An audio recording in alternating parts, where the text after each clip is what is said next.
Chik ayllu masiykuna, kananmi yachachishayki hashanmanta ima rimaykunata. ¿Cómo se dice bebé en idioma de los Cañaris? Bebé se dice iti, bebé iti. ¿Cómo se dice a un anciano? Ruku, anciano ruku. A su vez también decimos yuyaj, yuyaj. Yuyaj es la persona sabia, el que tiene gran conocimiento. ¿Cómo se dice perro?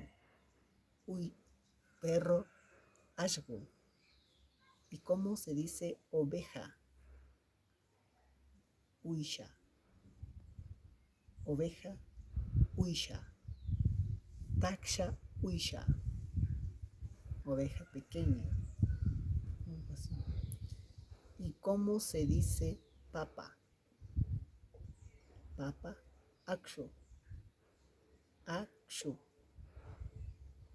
¿Y cómo diríamos cabello en el idioma de los Cañaris? Cabello.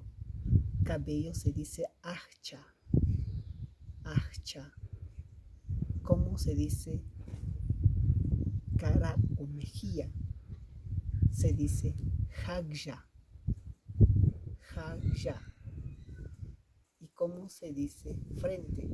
Frente se dice urku. También se dice trajli. Trajli. ¿Cómo se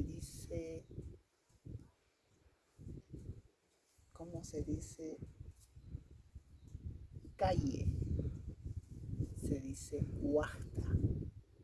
Calle, huachta. ¿Cómo se dice codo? Codo se dice kokchi. Kokchi. ¿Cómo se dice estómago?